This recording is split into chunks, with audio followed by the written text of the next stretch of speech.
This 2016 Yamaha R1 has spent the last 2 years getting abused on track as a race bike.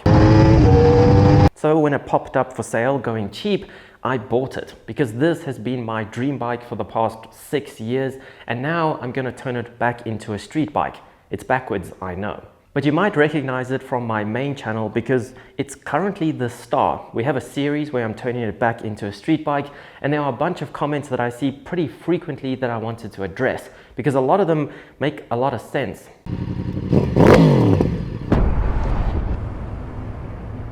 One of my biggest challenges with turning this back into a street bike is trying to get fairings. So I did obviously get fairings with this bike, but they're not OEM and they look awful. So I don't really want to use them. But because I keep complaining about getting fairings in the videos about this bike, people constantly ask me why I don't just use pieces of the track kit that was on this bike and then just buy the pieces that I need. For example, the front part that would obviously need holes for headlights, and the same with the tail for the brake light. But in reality, that's not how it works at all. A track kit is made up of as few pieces as possible. In this case, it has the front cowling, your tail, your side fairings, and a belly pan, where the road kit is made up of a lot more pieces. Even just the side fairings are made up of 2 pieces, and that's not even counting other trim pieces. Not to mention, track fairings are always made as cheap as possible, unless you're in MotoGP or World Superbikes where they're made of carbon fiber.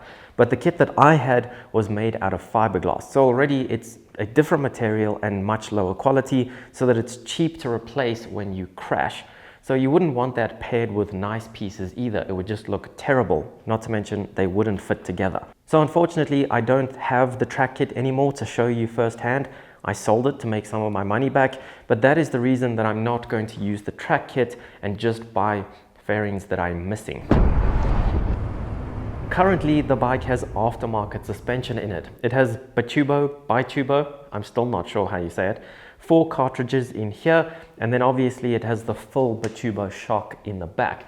A lot of people are asking me why don't I keep that, because I did address that I got the stock suspension with it and that I might revert it back to stock. The main reason I wanted to revert back to stock, this is a stock shock. The main reason I wanted to go back to stock is because this is in really good condition. The rear shock on that does have some marks on it from where the preload has been adjusted frequently. So this looks better. Honestly, I'm not a good enough rider to appreciate the difference or get the full effect of the difference, but after tons of comments and some research, I might just stick with the stock bitubo suspension and get springs for my weight, like I did with my motocross bike, because it did make a huge difference. Currently, it's set up for an 85 kilogram man, and I'm about 15-20 kilos lighter than that. So I definitely need light springs because at the moment it's very stiff for me. One of the most frequent comments I got on the reveal video of this bike, where I called it an abused track bike, were people telling me that track bikes are often better cared for than street bikes because obviously the harder you're riding them, the more frequently you would change the oil, whereas a street bike you would stick to your service intervals. And that might be true. Typically a race bike is better cared for than a track bike, because if you're racing a bike, you don't want it to break down and disappoint you. But a track bike, you're probably not going to spend that much money to look after it anyway. You're just riding it, enjoying it, looking after it the best you can, but you're not going to rebuild the engine every year or whatever. Personally, I think this one was somewhere in the middle. It was more than a track bike. I know he did race it, but it wasn't a high level of racing where you would rebuild the motor frequently. But it's a gamble I'm willing to take. If it blows up, I'll deal with that. In the last video, I put fresh tires on the bike, and I saw 2 people comment that I put the front tire on backwards. I don't know about you, but that arrow is pointing in the same direction that the wheel usually rotates, unless I'm riding backwards, that is. So I know why they thought this. If you look at the tread pattern on the front tire, it sort of points in this way, where if you look at the rear tire, the tread sort of points forward. But that's how front tires are. It's not that it was put on backwards. Understandably, there have been a lot of comments about this funny looking thing. So this is obviously a frame slider, but it's strange because it's giant, it looks like a UFO, and it's made of metal, which they're not usually. Normally you'd want them to be made out of like a plastic so that they have a low friction and slide rather than dig in. But that's why it looks so strange. I think the goal here is to have a huge surface area so that it slides along if you crash rather than digs in, flips the bike and damages the other side as well. But I will be getting rid of these as soon as possible. But obviously I will need replacement bolts because these go straight in to mount the engine. I think one of my favorite comments on the videos was someone pointing out the fact that Yamaha intended this to be a track bike, and then I was upset because it got abused on track. I do see the irony in that. I am well aware that an R1 is designed to be on the track.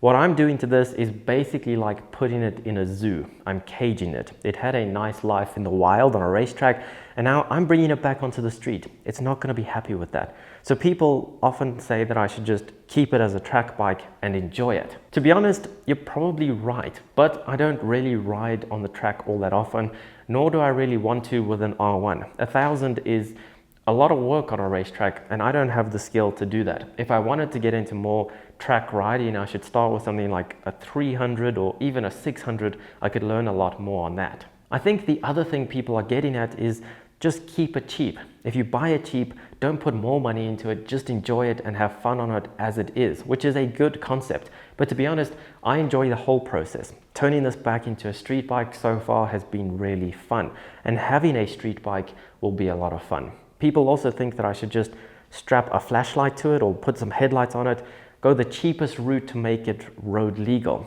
But I'll never enjoy it if it looks like a rat bike. Even if it'll still be fun to ride, I get enjoyment out of it looking nice. So that's why I'm taking the route I am. Not to mention, I get to make videos about it, which is also fun.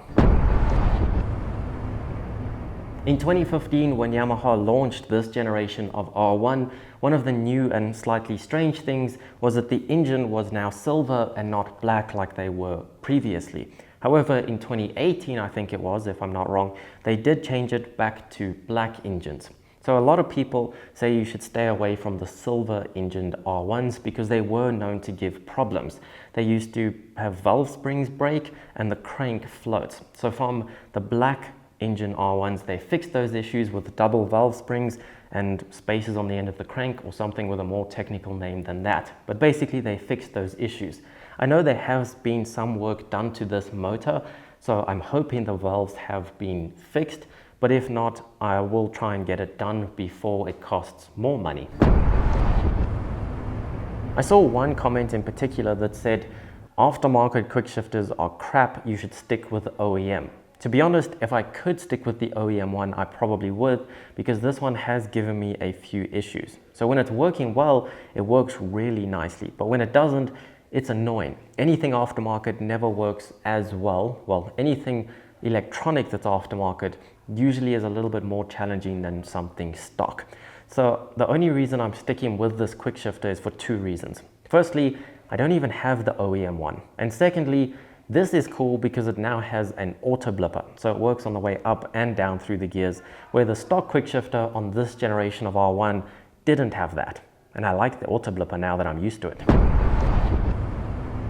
So the cheapest route when it comes to fairings would obviously be to find a way to make these work, since I already have these. It would cost more to buy new ones or to have these painted. So I don't want to use them as is because they look terrible and they're scratched. So another option would be to wrap it, but I really don't want to do that. Firstly, the decals under the paint here sort of protrude, so you'd be able to feel it even through a wrap and be able to see it, which would make it look terrible. And secondly, I want this done right. That's why first I suggested having these painted, because I want this bike to be nice. I don't want it to be shoddy and for there to be areas that I constantly look at and wish I'd done it better. So no, I'm not going to wrap these fairings. I'm trying to find a different solution. And finally, probably my favorite question is, how do I find these deals? As in, how do I find bikes for this cheap? Obviously, first I've had the GS for pretty cheap, and then I found this for insanely cheap. So the trick is to spend every free moment of your life on something like Marketplace or Auto Trader. So you're always searching whatever bike you want, or a wide variety of bikes like I always do. And then when something pops up at a good price, you've got to be the first one there to look at it with cash in hand, because you can't give a seller time to realize they're selling something cheap, and if you have cash, they're more likely to negotiate with you. And lastly, finding something with some quirks, like maybe it used to be a track bike, can also help you get the price down. So that's it. It's simple. There's no tricks. Just spend all your life on Marketplace. Easy. But anyway, those are 10 things that you guys have been wanting to know about my cheap and abused R1. Thank you so much for watching, and I'll see you on the next ride.